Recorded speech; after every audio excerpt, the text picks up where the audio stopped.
Hello everybody, this is Chris Street and this is my course, Graduate Studies in Secondary Writing, EDSC 506. It's a course I teach over an 8-week summer session every summer, and it's been totally online now for the last probably 7, 8 years in a row. So it's a course I have taught and I am revising it to update it, refine it, sharpen it, make it even better before I teach it again this coming summer. So my instructor information is always prominently on the right, and students are well aware that email is my preferred method of getting in touch with me, and they love the fact that I have a quick response time. Course news and announcements is always front and center. The syllabus, which I have revised and I'm still revising, is here. And then when students need help, or if they need a tutorial on any aspect of titanium, I have areas here for them to get support. And then our first module is really an introduction to the course, where I list the course objectives. I have an overview podcast as the instructor explaining what the class is all about from my perspective.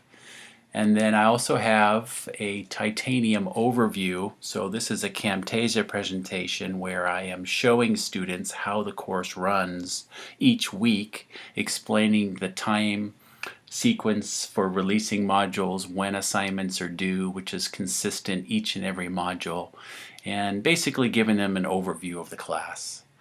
And then I have 3 assignments. In the past I've numbered them 1.1, 1.2, 1.3, as you can see here.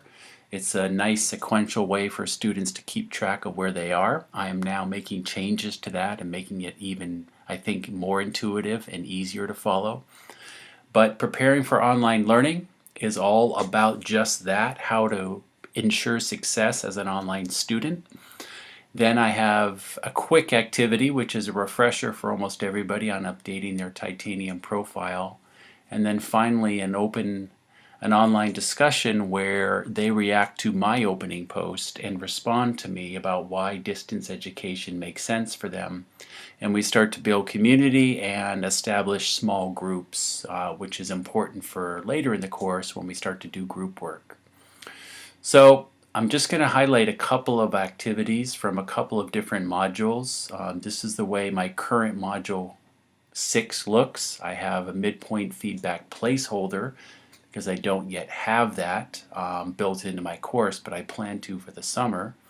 And then one of the modules I've refined most extensively is Writing in Schools, Module 11. So you can see the look and feel is a little bit different, and I'm trying to keep things as simple and uncluttered as I can. So after the visual, objectives, overview and instructions, a podcast from me explaining the module, and then finally resources, which includes readings and presentations. And there students will see sequentially the readings and the resources that I want them to engage with before they begin the activity for the week.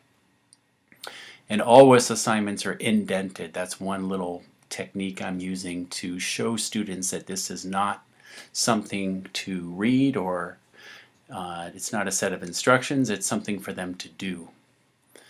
And my assignments has been located at the very bottom of the course website, something I'm probably going to change. But on the sides here, student services, titanium overviews, titanium tutorials, if they need support, all of that is here at a glance.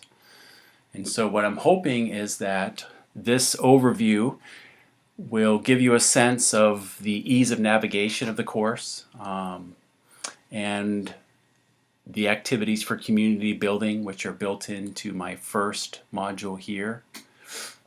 And then the support resources for students, I think, are obvious and hopefully very helpful. And finally, all the design elements that we're talking about are either here or in progress and improving as we go. So I think I'll sign off at this point, and I hope this has been enough to give you a sense of what the class is all about.